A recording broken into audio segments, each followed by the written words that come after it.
Welcome to Bethany Associates Podcast, where John and myself talk about the lessons that we've learned over 28 years of being in business in the home service sector. We do both power washing and window cleaning. What we wanted to help with today is employee management. How you should treat your employees. How do you determine, do they need training or should you let them go? I think this is the one thing we constantly hear. I can't find good guys. Right. That's exactly one of the things that we've learned early on.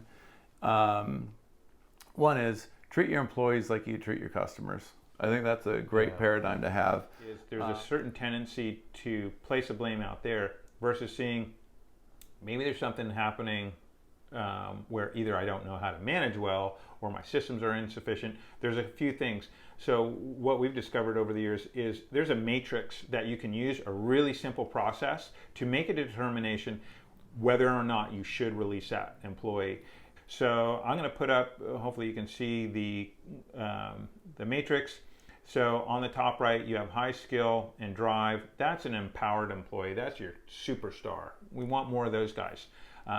Those guys, sometimes they come into the company and they're just right out of the gate doing super well. That's generally not the case. Generally they take training, but they come in with a certain personality. And when we're hiring, we're often hiring for attitude, and we will train the skill. Right. So that top right, that's a good one. The bottom right, so just below that, they have skill but a lower drive. That may be that there's not a proper incentive structure in place, so they're not incentivized to reach the capacity that you'd want them to reach. So that's where you might be looking at performance pay, bonus systems, that kind of thing. And then we're on the left-hand side top, you have low skill, but they want to do the thing. So the issue primarily is training. And I think this is where a lot of the mistakes happen. Right. Where you're saying that they have a bad attitude. And really, no, they don't have a bad attitude. It's just they need further training. Right. And the bottom left is really that toxic individual that you have in your company. They're miserable. They make other people miserable. They're unable to, so they have low skill. Right. And they don't have a disposition to do it, so they will not. So when you have those negatives, get rid of that person. Yeah. That's a person to fire for sure. Yeah. I think it's interesting that if you've seen our last podcast, we've been talking about going into performance pay, which really deals with the incentive portion of so that there's they're skilled, but there's a low willingness. Well, that's the incentive portion of it. And then they might have a high willingness, but they're unskilled. That's the training portion of it.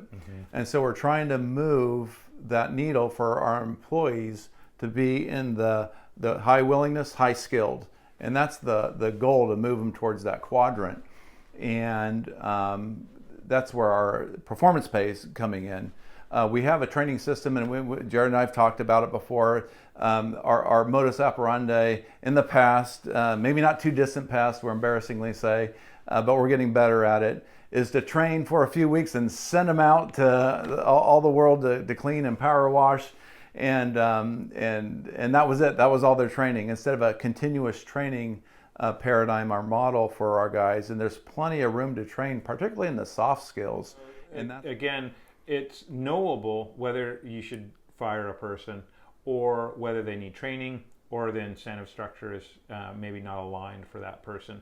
So part of the process too is having the discussion with the employee, and this is where probably don't do it when you're upset, right? So this is where self-management is going to be huge for the success of your team. I think part of that change is really kind of what I was talking about a little bit earlier, we train our guys to listen to our customers. Well, that's for you as leaders to listen to your employees. It's kind of anecdotal, but there's a father training his kid doing something, and he tells his kid, "Don't go around the corner."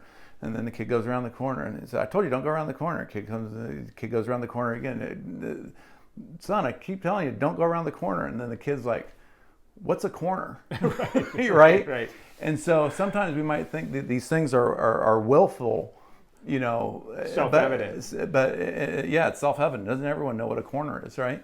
but the kid didn't. And so a lot of times when we're training our guys, we want to make sure we understand what they know. And that requires us to slow down and ask questions. Listening and asking questions is super helpful in ascertaining where your team is at and where your training needs to be focused on. Yeah, Well, we have tests that we have built out for our certification processes. So like we just had one gentleman go through the test and he missed 4 questions on this one test. So the supervisor gave him a different test that was expanded but mirrored that, and the same 4 showed up again. So now we know definitively he just doesn't know. He knows the body of material, but there's these 4 areas. So now we know, okay, he needs to reread this element of the certification, and then he's prepared.